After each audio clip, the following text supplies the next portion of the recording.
Good morning. I see that the magic time has come. I've got my Tic Tac and my little glass of water there. It's funny how your mouth goes dry when you have this position. So I'm wishing everyone a Happy New Year, and as I extend a warm welcome to this January meeting, and a special welcome to our YouTube viewers. Now, I just want to let you know that this new year I made a resolution that I can keep.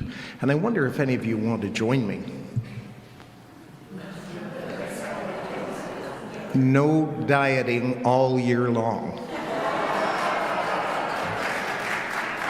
Now, back to business. Today's meeting will consist of regular business items, introductions of new members, our guest speaker, and then a time for questions. I've been made aware of several new members awaiting their induction into our PROBUS Club. If you have not yet had the opportunity to tell us a bit about yourself by completing the Who Am I, please know that we will be scheduling you in as soon as possible. And in the meantime, we've got 3 actually today. So I'm inviting Drew Wilson, Jesse Watt, and Sue Wiafedzi to come up and join me here on the stage. This seating is very comfortable, and you'll have a good chance to look out at all of these friendly folks who, for the most part, do not want to be up here. So know that we are all your friends and supporters. I see we're missing Jesse Watt. Is Jesse here? Okay. So while our new members are getting comfortable, I'll pass along the reminder to take a moment to turn off your cell phones. As well, I wish to thank our greeters today, Eleanor Harrison and Andreas Hug. Thank you for taking on this responsibility. Does anyone have guests to introduce today? I do. I see a couple of others. I'll let David Churchill go and just raise your hand if you have guests. And I'm going to introduce first off Jerry Hyde. Here he is over here. And as well, Bruce and Shirley Watson. If you can stand up, we'll know where you are. Thank you. And we have a couple of other guests to be introduced. Just raise your hand if you've got a guest.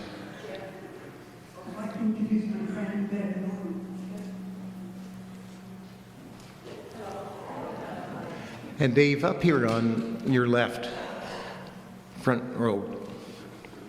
I'd like to introduce Marcel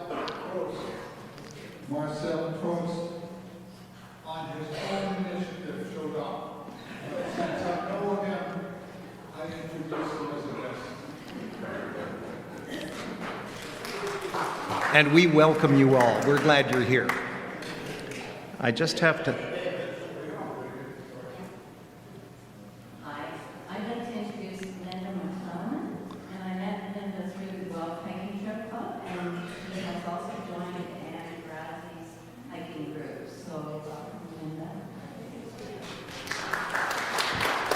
This is excellent. We welcome you and we hope you have a good time with us. Thank you for coming.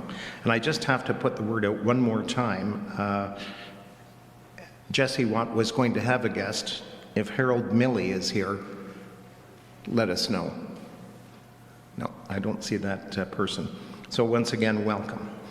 As I earlier said, we have 3 folks, make that 2 folks now because Jesse isn't here, who are keen to present their Who Am I's. So let's get started. Who wants to be first? Ladies first. This is Sue Wiafedzi. Sue Wiafedzi. Excellent. Is this microphone working? I'm going to run to the bathroom quickly. We don't. This microphone is not working in the back.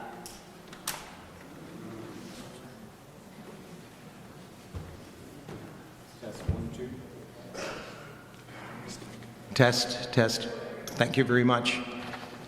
Sue Wiafedzi.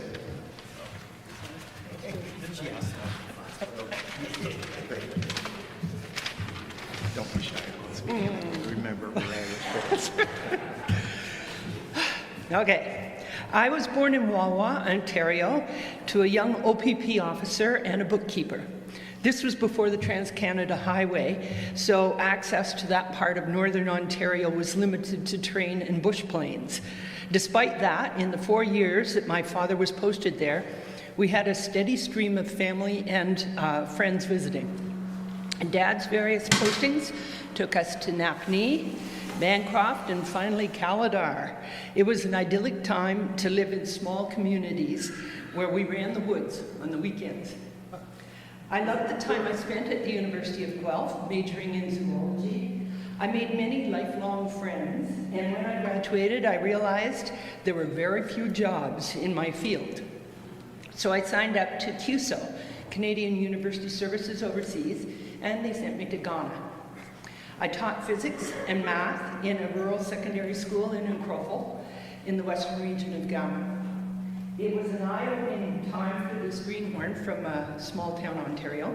I loved the 3 years I spent there, and I learned far more than I ever passed on. It was also here that I met James Emmanuel Kwesi Wiafedzi, fresh out of Legon University in Accra, come to do his national service in Guelph. In 1976, we came back to Canada, married within the allotted 30 days for his visa, and eventually settled in Guelph. I was able to land a job at the university as a library associate, and Faze was hired by Graham Fiberglass, a new company in Erin. Within a few years, we had 2 little girls. Then suddenly, at the age of 34, Faze had a massive stroke and passed away. With a 3-year-old and a 1-year-old and an insubstantial income, I decided to take a chance and go back to school to get a degree in computer science. It turned out to be a great decision. I had a lot of support from the community, the university community, and was able to get work in the library's support group.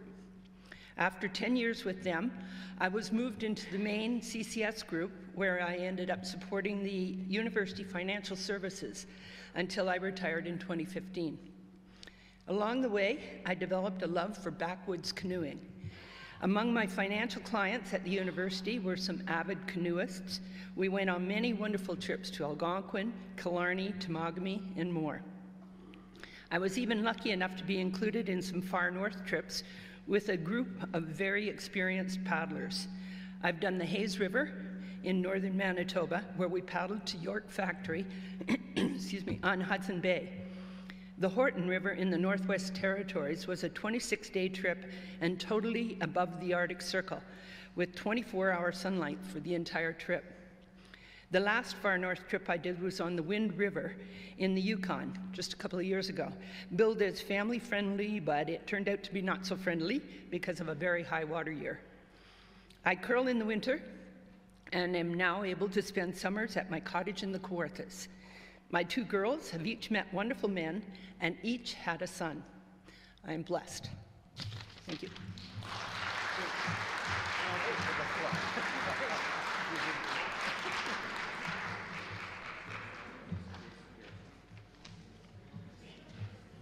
Oh, thank you, Sue.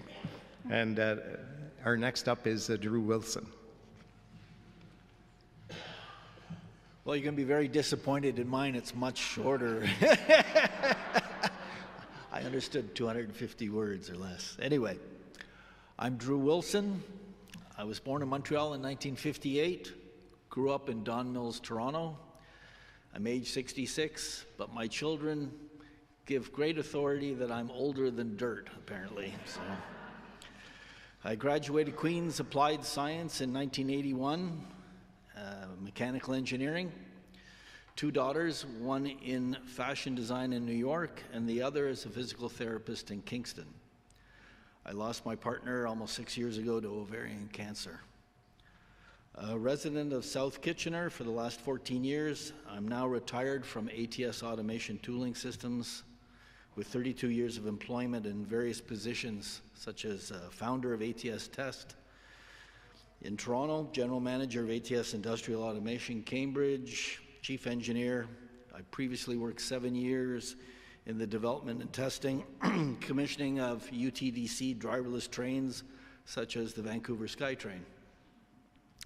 My hobbies include flying sailplanes and small powered aircraft, electronics, acoustics, music, travel, and hiking. Last fall, I completed a hiking trip visiting 8 whiskey distilleries on Islay and Jura in Scotland. It was very wet. My parents, Zephyra and Andy Wilson, were both Guelph PROBUS members for many years, and so I decided to reach out and join as well. Thank you.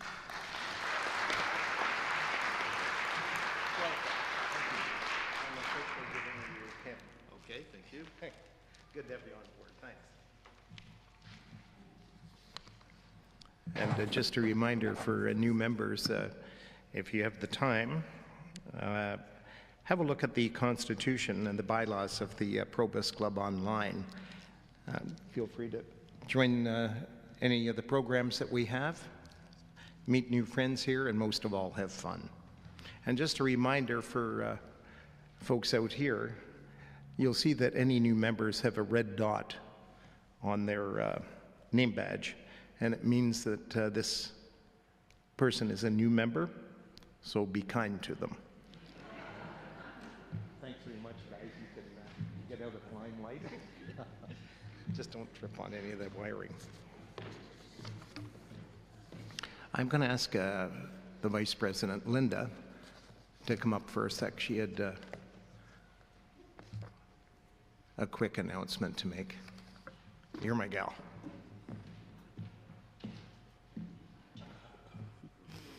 This is actually Jim's safety. He's in charge of safety for all of our speakers and guests. I also want to extend a welcome to our new members and assure other new members that we are waiting to hear your story and waiting to greet you formally. So hang in with us. We're in the fortunate position of having many to hear from, so we welcome you all. The other thing is that we're already recruiting for the next VP, Vice President position, and so we're reaching out to just remind you that if you want to become more involved and join the management committee, we would love to hear from you. And Boudreaux will be, who's not here today, will be chairing the nominating committee, so you can reach out to Anne, you can reach out to Jim or to myself. We will form the nominating committee that will present in the fall. So if you've got time and you've got interest, we've got needs. So we look forward to hearing from someone, anyone, all of you. So thank you. Enjoy the rest of the day.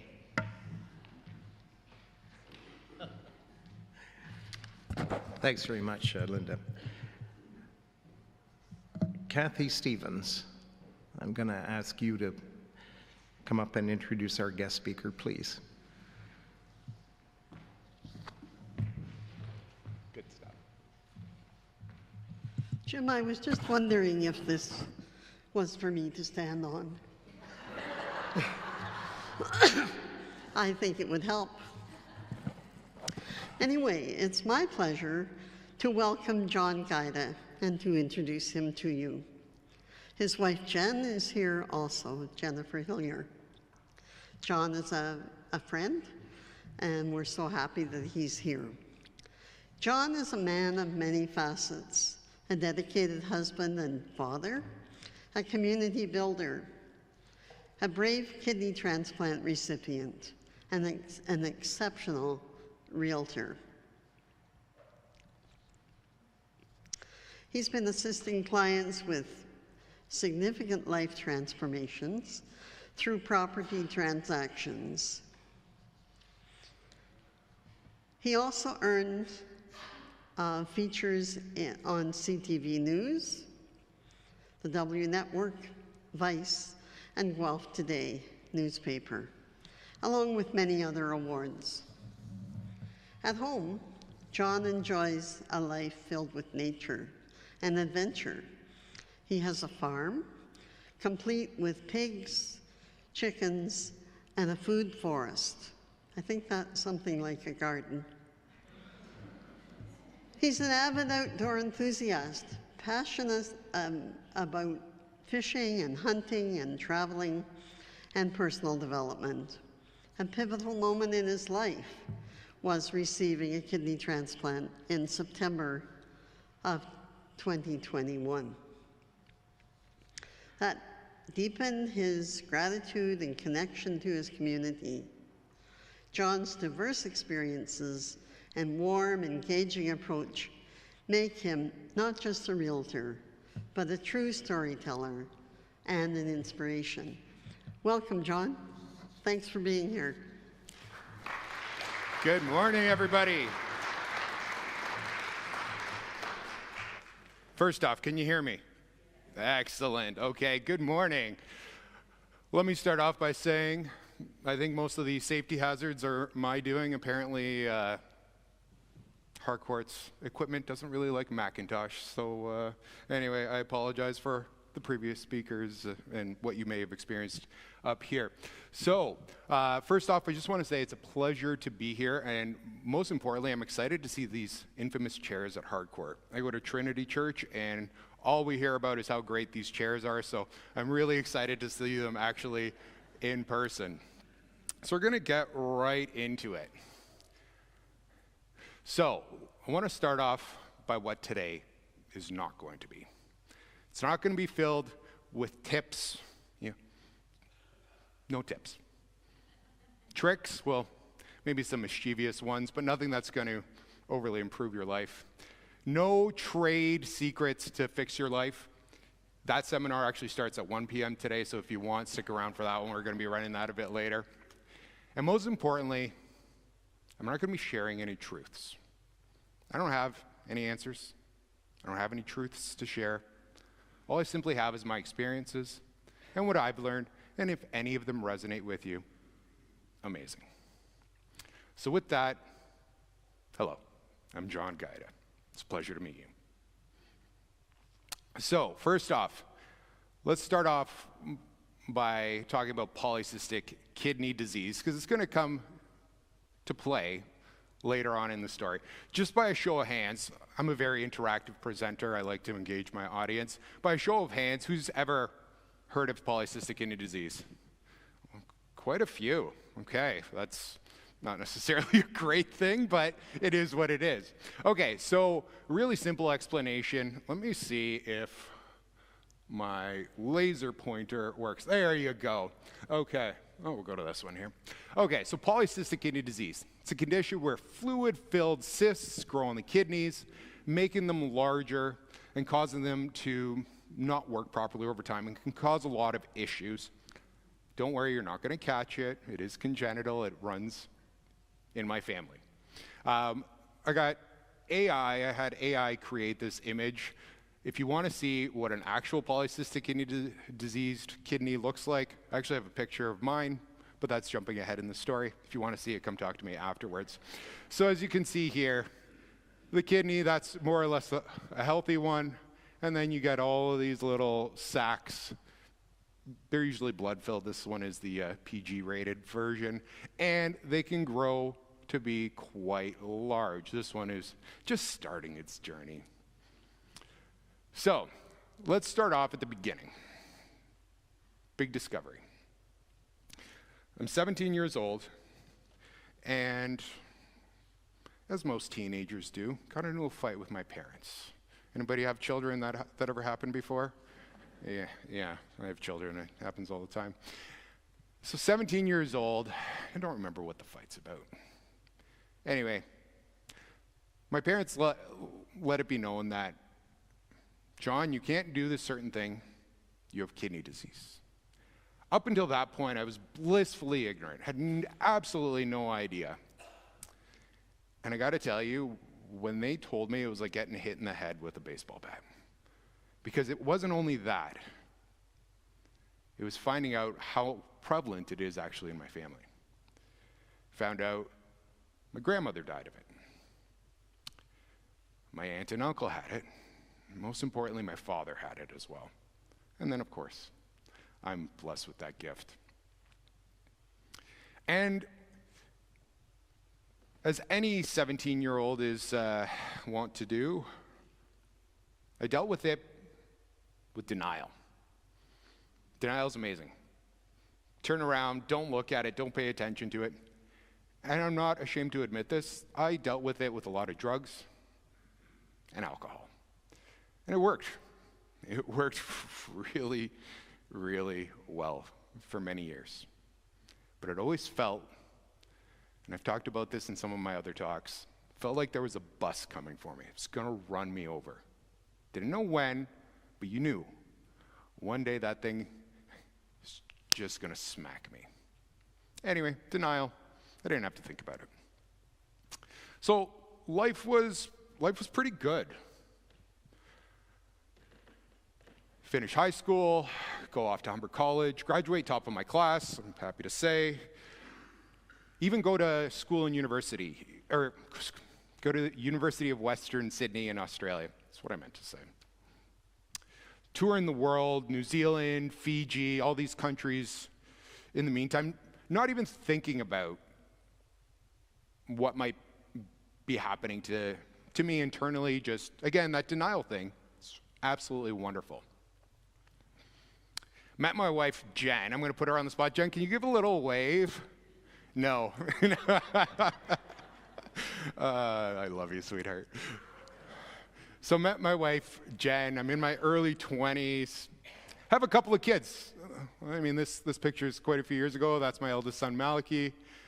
That's my son, August. And my father, Mike, and my mom, Sophie.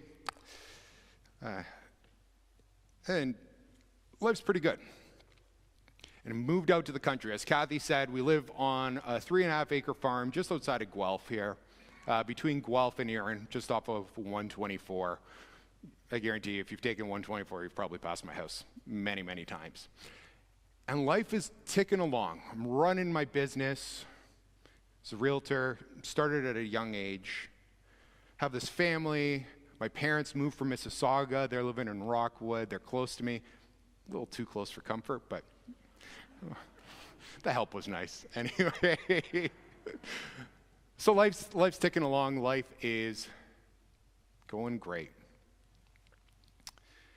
But there's a funny thing between fiction that we build up in our minds and reality. And living in denial, I was living a fictional fairy tale. Everything's good. I don't need to worry about it. This thing's never going to bother me. Versus the reality. So let's actually look at what that reality became. Physical symptoms start to show up. So I'm in my mid-20s. Wake up, go to the bathroom in the morning, seeing blood in the toilet. I don't mean to be overly graphic. If some of you are queasy, well, just tough. Seeing blood in the urine, that's very concerning. If you've never seen that, I highly don't recommend it. Fevers. I was basically always walking around with a fever. And they couldn't really figure out why. And it turns out the cysts growing on my kidneys, you have 2 of them, by the way, in case you didn't know, were starting to rupture because the kidneys grown so large and the cysts are actually starting to rupture. As you can imagine, I was walking around with abdominal pain all day, open wounds, fevers, but being a man, don't really pay attention to your body. You just kind of keep going, even though I always had low energy. Coffee, stubbornness, and sometimes the occasional fit of anger. It's amazing what you can get done in a day. And I really, really relied on that. And at that point, when I was meeting with the nephrologist, they told me, it's time to start looking for some donors. Now, I don't know if there are any organ recipients here. Kidney donation is really interesting in that you have a couple of different options. You can get an organ from a deceased donor, a cadaver, or it's one of the few organs, and possibly the only organ, Jen, you used to be a doctor, you might be able to help me out here, that you can get from a living donor. So, I mean, that was really uncomfortable. Vulnerability, asking somebody for help. I'm an independent man. Asking somebody for help. And it's not just, hey, can you come over and help me move a couch? It's, hey, can you cut your body open, take out an organ so that I can have it? That's a pretty big ask. And I got to tell you, like, I'm getting emotional about it right now. It was really, really uncomfortable. And you know, I created this image here. If you don't play around with AI, don't worry about it. You don't have to, but it's amazing. You can tell it what you want, and it will create it. So I said, create a scary path for me. And the roadmap that I had was from my family. My father was on dialysis for 8 years through the night. When I was in my late teens, early 20s, my dad was on dialysis. Now, I'm happy to report he did eventually get a transplant, and he also did pass away earlier last year, or middle of last year, from kidney-related issues, but that's a different story. So the roadmap that I had was, this stops your life. My grandmother died of it, my uncle died of it, my aunt died of it, my father died of it. And kidney disease becomes your identity. You can't go out and be as social as you want. You're sick. You're going to have low energy. You're tethered to pills all the time. And it's essentially, hey, you know that fun life you were having, young family, your business is ticking along, everything's great? Yeah, that's not so much. You're going to have to stop all that. And I was really, really clear that I did not want to do dialysis. I saw my father go through it. I saw how much it destroyed his life and how it ate away who he was. Every time he did dialysis, he lost a little bit more of him, in that it sucked his essence away. And I was very clear, I do not want that to happen. And in asking for people for help, we hold an awareness event. It was actually at my previous brokerage, and we leveraged the power of community. My wife was really great in that she pushed me to do this because, as I mentioned, vulnerability, I don't want any of that. It was, just deny the problem until it's right here. That's usually how I deal with things. So we hold this amazing event, and it makes me laugh. We held it at my previous brokerage, and we invited everyone we knew. Created a flyer. Hey, this is an information night. This is what kidney disease is. This is what's happening in our family. We're going to ask people if you're interested in donating. And I couldn't believe it. We had 11 people put up their hands and say, yes, I want to donate to this guy. Apparently people like me. They want to keep me around. That was news to me, but I was like, I don't know if any of you have ever experienced a moment in your life where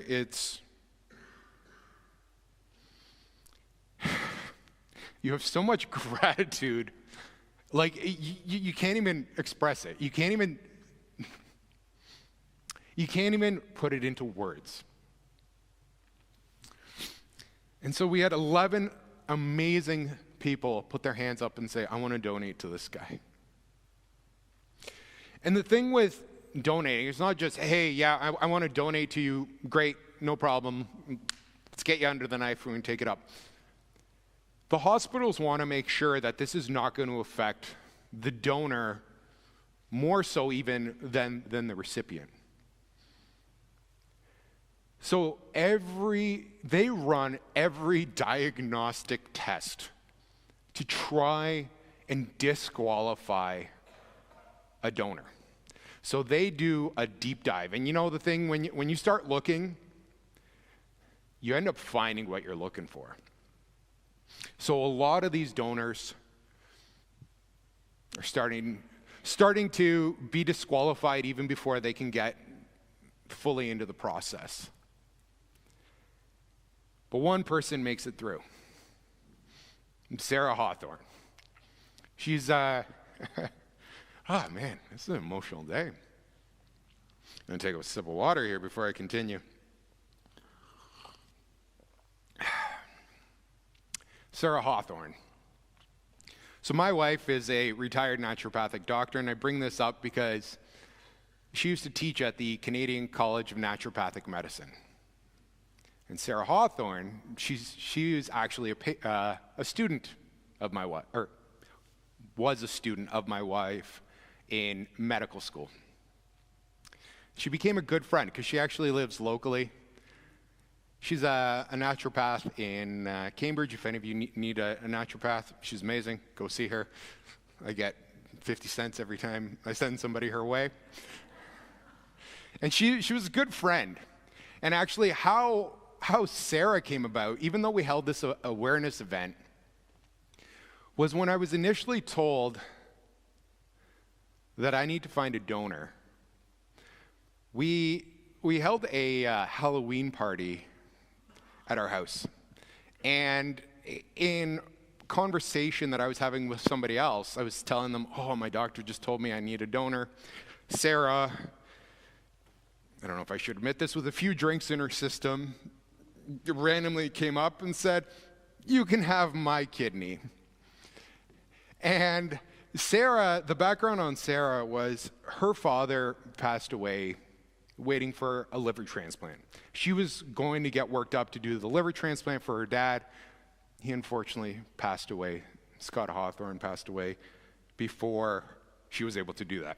So she was really, really motivated and feeling maybe a little inebriated, maybe a little bit loose at this party, said, you can have my kidney. Now, the likelihood of that actually working, for it to be that person, it's like the odds have to be over 1 in a million. Because there's so much that has to line up perfectly. And Sarah, through this process, gets matched up with me. And the cool thing about organ donation in Canada, in case you don't know, specifically kidney, is it doesn't have to be that person's kidney. So they have a matching program where if you bring a kidney into the system will spit a kidney back out for you.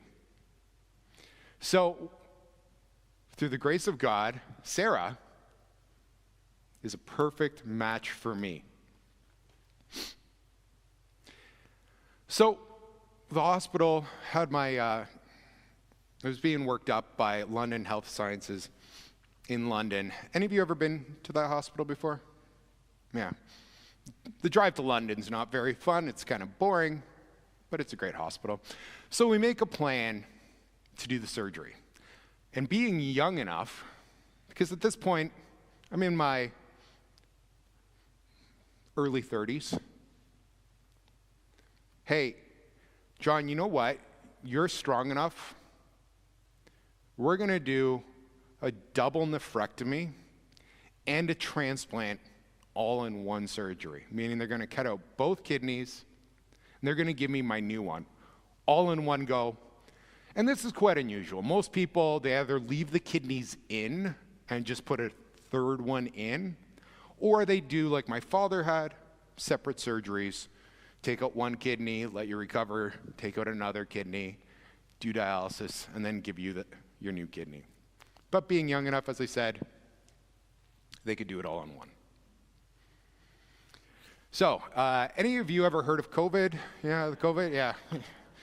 Yeah, that was fun, wasn't it? Didn't we all have great memories? Well, for me, it ended up being a little bit more than just COVID. It ended up being the Great Delay. Okay, so we all know the world shut down. COVID, lockdowns, yay! All transplant surgeries in Ontario, stop. Sorry, closed, not an option. Oh, okay, well, what do I do? Well, John, you know that thing you said you never wanted to do, dialysis? Well, it looks like you're gonna have to go on dialysis. So, dialysis, there's two different types of dialysis. There's hemodialysis, which my father was on. Some people get a port installed in their neck, or my father had a machine every night in his home, thought he had to stick needles in his arm, and it would withdraw blood out of his body, run it through this giant refrigerator-sized machine, filters, it's basically a Brita filter on steroids, and pump it back into his body. I got to do a different type of dialysis. It's called peritoneal dialysis. Now, I'm not smart enough to explain the magic of how it works. All I know was I got to get this fun tube installed in my body. So, surgery, they install a tube, and I basically had a long dangly. That was fun because you can't pull on it, you get it stuck in your belt. So I had this really cool lanyard that had a little clip on it, and I got to do dialysis.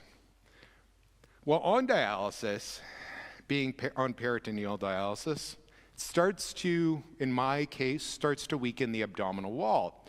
So, what showed up? Hernias. Yeah, those are fun. Any of you had one before? Yeah, a few. Yeah, they're really uncomfortable. I had several of them, so I'm wearing different belts and patches and walking around. And don't forget, I have young children at this time. I'm on a farm. There's a lot of farm chores. I'm on a weight limit. Well, not this kind of weight, but lifting weights. Don't lift anything over 10 pounds. Well, I'm sorry, living in the country, I think 10 pounds is the minimum everything weighs. So it really put a challenge in my life. And all of this is in the middle of COVID. I basically feel like I'm hungover all the time. No energy, but you know what? Yeah, I'm good. What do you need, client? Yeah, no problem. I'll get it done as soon as the door closed, everything. Oh my God, that's awful. I can't do this anymore.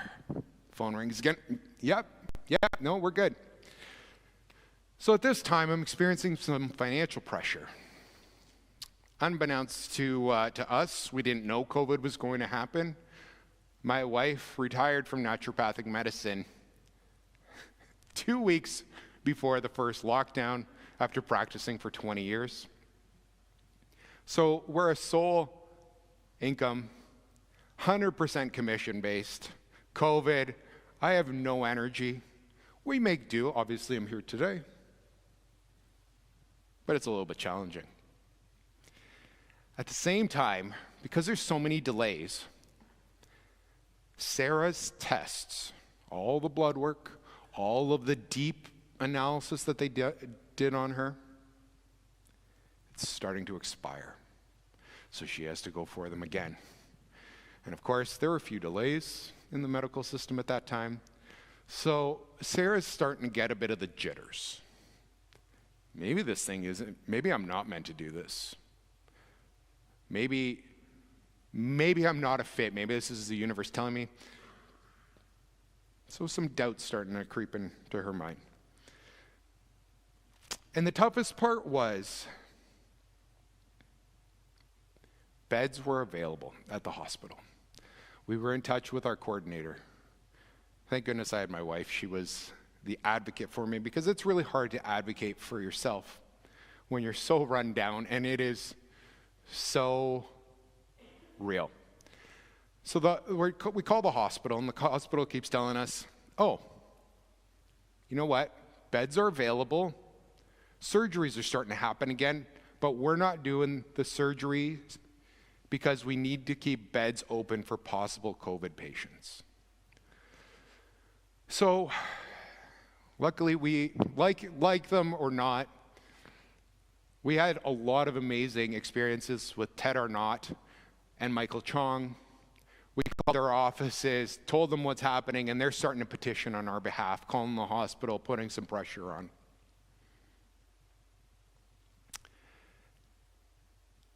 And all of this starts to grind into gear. But at the same time, I'm still doing dialysis. Now, this is a picture of me asleep on our family room floor, because I would fall asleep as soon as there would be a lull in the conversation. I would just pass out. Because while all of this is going on, I'm still on dialysis, and I'm hooked up to a machine for 8 hours a night. I don't know if any of you don't sleep well. It's not a pleasant experience. So I basically didn't sleep for the entire time I was on dialysis, for almost 2 years. And just for fun, who knows what this is? Anybody have a guess of what's going on in this picture? Septic. That's right. Living in the country. Uh-oh, what's that wet spot on our lawn? Just before transplant. What's going on here, guys? Well, John, turns out your septic is dead. I don't know if anybody's ever put in a septic. They are not cheap. Yeah, and we got a hand back there, yeah. They are not cheap, and they don't smell the best. So that was an unexpected $40,000 to shell out just prior to transplant. So anyway, I just wanted to share my fun with all of you. And I'm happy to report September 22nd, 2021 is the day that I will not forget. Because that is the day my surgery happened. Almost 2 years, that surgery was delayed. That is a picture of Sarah and myself a little while after surgery. We're in separate rooms, and they wheel us together. My wife was there. I thought I was great. Sarah thought she was great. Apparently, if you were a witness to the conversation we were having, it was the slowest, most non-functioning conversation ever experienced. How are you doing, John? I'm good. So I apologize, sweetheart. That must have been very, very painful to watch. But that is my angel right there, Sarah. The fact that she wasn't even 40 at this point, mother of 3 young children, practice. She was willing to go under the knife, literally, and take out a piece of herself and give that to me. I don't even know what to say, except thank you. So life begins anew. I've got this transplant. What's normal going to look like now? Surprisingly, recovery is actually easier than expected. And they say recovery is easier for the person who goes from no kidneys to having 1 kidney. You feel like $1 million. A little tougher on the donor because they're actually dropping down in kidney function. But I'm happy to report for myself, because I'm telling this story, it was actually pretty easy. I'm feeling good. Got a nice long zippered scar from basically here down to, well, I'm not going to point to where. Start working with my wife. She joined my real estate team. I don't know if any of you have worked with your spouse before. It's there are pluses and minuses, but for the most part, it's a big plus. And the community steps up. Living in the country, still recovering, there's a lot of chores to do. They're coming over, they're helping, seeding our lawn, feeding our pigs, looking after our chickens, helping split and stack wood. And meal trains. Oh, meal trains are great. I mean, sometimes you get some meals that are a little bit odd, that are not to your liking, but it's like getting a new restaurant every night and you don't have to cook. So our community's dropping off food to us all the time. Business starts to return. Okay, great. We're working, we're making some money, we're feeling great. No more hangovers, only self-induced hangovers now. No more automatic hangovers. It's not my default anymore. And I'm happy to report, off dialysis. There are some patients that even after transplant require dialysis. But I'm one of the lucky ones. I didn't need it. Now this is actually, so all of this that I've shared with you today was literally to lay the foundation of what I want to talk about next. Tricky mind games. So, I'm going to read this word for word because I found this fascinating. Research indicates that the average person has between 12,000 and 60,000 thoughts per day, with approximately 80% being negative and 95% repetitive. What? So this is from the National Science Foundation, a big study that they did. And as I mentioned earlier, my family became their identity. You are sick, and I don't know if any of you are dealing with health challenges right now.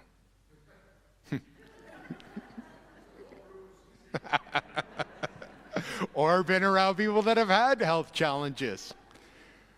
But more important than our bodies, in my opinion, is our mind. And this is something that I really had to struggle with post-transplant, is keeping my mind in a good place. And Dr. Caroline Leaf, a cognitive neuroscientist, said 87% of illnesses plaguing people today are a direct result of their negative thoughts. So we literally create the reality. And I had to choose what reality I wanted. Did I want a reality of sickness, weakness, despair? Because I really had that roadmap well established. It's an easy path I can follow. Or do I want something else? And this is, I love this, the cosmic joke. 85% of what we worry about never happens. Secondly, with the 15% of the worries that did happen, 79% of the subjects discovered that either they could handle the difficulty better than expected, or that the difficulty taught them a lesson worth learning. So I go through this big experience. What can I learn? What value is there in this for me? And I had to decide. Again, as I mentioned, is sick my new identity? Is it a state of being? What active choice could I make? And I don't know about you, but I like being alive. I like feeling good. And I don't want to go down that dark path. And I share this not because I have the answers, but because I'm hoping to instill in you the ability to just pause for a second, even if you're going through something difficult right now, is what can you learn? Can you bring gratitude to what's happening?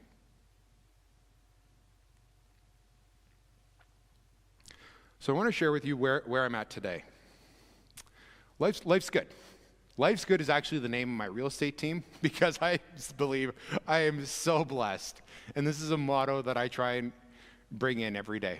Life's good. I'm technically right now, I shouldn't be alive. I'm on literally bonus time right now. I'm not even 40 yet. This is all bonus time, and I'm soaking it in. Business is growing. I don't know, do we have any former entrepreneurs in here, current entrepreneurs, any business owners? Yeah, a few. Okay, so this is big for me. CEO versus Chief Everything Officer, because for many years, I'm almost 15 years in business, I was the Chief Everything Officer. I did everything. Micromanagement, big micromanager label on me, versus a CEO. So that's something I'm really excited I'm stepping into. I'm very grateful that I'm in a church today because I rediscovered my faith. Growing up Catholic, felt like I was forced to accept God, and I'm happy to report that going through what I did, I get to choose that relationship now. And it has brought so much peace of mind and a roadmap for me. And I can't tell you how much of a blessing that's been in my life. Community service. My wife and I are volunteers now with big brothers and big sisters. I'm part of men's work, meaning I get together with a bunch of men 2 times a month in the woods around a fire, and we have a space where we can just literally have our breakdowns and support each other. Father-son weekends. Being a father of 2 boys, I'm very passionate about generations to come and setting a good, being an excellent masculine example. And I've actually discovered, and I don't know if any of you who have had the opportunity to be vulnerable, that it's actually totally different than what I thought. I thought vulnerability was weakness, and in fact, it's actually my strength. And it leads to amazing connections with others. Having gone through something, it gives you some street cred.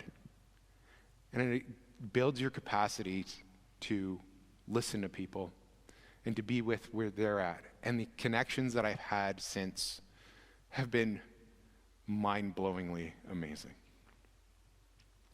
So this is a picture of our father-son weekend this year. We had 40 fathers and their sons come out. We camped for a few days, and it was an amazing time. And that's me. I get the chance to do this now. On top of real estate, I get to do public speaking, and this was at a real estate event last year in Calgary. But the journey is not over. You know, I'm not in a fairy tale. As we know, health isn't guaranteed. Impossible rejection can happen at any time. And in fact, in October, I was told that my kidney is starting to show signs of rejection. And as you can imagine, it was a bit of a kick in the nether regions, if you know what I mean. But we're working through that. Photosensitivity. The sun is shining today. I love being in the sun. I was a sun kid. Suntan lotion, screw you, get out of here. I just wanted to be in full sun. Well, now I get the joy of being photosensitive because of the anti-rejection medication. So I need to watch out, wear sunscreen now for the first time in my life, wear sunglasses. Cancer. Unfortunately, all the medications that are keeping me alive are cytotoxic. So they will, over a long enough period of time, they will give me cancer. But it comes with the territory, and I'm enjoying this bonus time right now. Aneurysm. So what caused polycystic kidney disease is a weakening, I believe, in the connective tissue. Perhaps I'm wrong on that. But I get the joy of weakened tissues, and I'm at a much higher risk of an aneurysm. Not only in the brain, but all these different little spots, they can pop out. And prednisone. Anybody here on prednisone right now? Yeah, we got one right there. It's an interesting drug. It's like taking speed and having lots of rage all at the same time. So I get to take this medication daily, and one of the things that I struggle with is mood swings. I know Kathy caught me a couple of weeks ago at church. I was in a pretty dark spot. And you know, even though I go to dark places sometime, I'm really coming to accept that that's okay. And the road may go into a dark spot, but it's going to come back out. When I'm up, I never think I'm going to be down again. And when I'm down, I never think I'm going to be up again. But given enough time, I'm starting to learn that lesson that it always comes around. One thing I didn't mention is my children. So being a congenital disease, my children both have this disease as well. So this is really important for me to set this new roadmap. I don't want to give them the roadmap that I was given. My parents and my family did the best they could, and I don't blame them, but it is not a path that I want to follow. So I am setting up a path for my children that's going to be living in possibility, and this is not the end. And even if it is, you know what? It's okay. And I'm just accepting of my life right now. When I sit in that lack of acceptance, there's so much fear that shows up. And I'm just speaking personally that I'm really working on accepting that I am not this flesh suit. It's the vehicle my soul's in right now. It's okay. You know, it's not a Ferrari, but I like it. It's okay. And when it's my time, that's okay too. So I want to share with you, have any of you ever heard of Les Brown? No? No? Okay. So Les Brown, I want to tell you about Les Brown. Les Brown, he's in his 80s now. This is a big black man. He and his twin brother were born in a abandoned crack house, given up for adoption at 6 weeks. He was, in his words, labeled mentally retarded, and he has not let that stop him. If you ever have a chance, go on YouTube, read any of his books, watch any of his talks. He talks like a preacher, this big charismatic man. You'll get gold from it. But I wanted to share this with you, and I share it in all my presentations. Remember, in life, you will always be faced with a series of God-ordained opportunities, brilliantly disguised as problems and challenges. This is not saying life turns out rosy. Life is not easygoing. Oh, that person's so lucky. If you're to be human, I truly believe it's a struggle. Viktor Frankl taught me that in A Man's Search for Meaning. And what can we do with that struggle? I'm choosing to look for the opportunities and the growth. So I want to leave all of you with homework as I wrap up today. So, you might be dealing with a struggle currently. You might be around somebody that's dealing with a struggle. Thinking about a struggle in your life, past or present, what insights or value can you uncover in what you're going through? That's really what I want to leave you with today. What value, what gold can you find? It might be hard to be with, but if you look hard enough, I believe you'll find it. Thank you.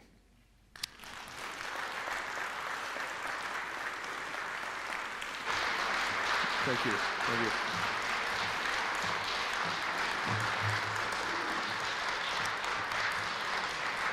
I just want to say thank you very much. I really appreciate that. I have a QR code up here. I do a thing called 52 Coffees. And if any of you want, if you scan this QR code, if you don't have your phone or you don't know how to scan it, don't worry, I'll send it out to Kathy. And basically, did this last year, and it was an amazing experience where I met with 52 people for coffee. And this will take you to a form, you just fill it in. If you want to meet for coffee, and I love connecting with people, learning their story, getting value from them, giving value back. If you want to meet for coffee, I would love to hear your story. And the really cool thing last year was it actually started to spiral into people introducing me to other people, and how rich through relationships and connections my life has become. And I wanted to say, if you take that time to meet with me, I'll buy the coffee, by the way, how much I will honor that time with you. And speaking of honoring, how much of an honor it's been to be here with you today. I never thought I was going to be up on stage talking. It's not anything I ever imagined. And it wouldn't be possible without all of you here, willingly listening to me. And what a gift that is to me. So thank you to all of you. I really, really appreciate it. Thank you so much, John. Your talk has been amazing. Here you are, a young guy with kidney disease. That's not supposed to happen, but obviously it does. And I just appreciate your story and sharing what you've learned. And you come out being a really nice man, I'll tell ya. Anyway, we have something here for you, but I see it's addressed to Alinda. Alinda. Linda, yeah, but there's a line That's through my it. stage name. Yeah, yeah. Somebody, I think Kathy put a line through it, and it's really for you. Thanks, Barb. Thank you.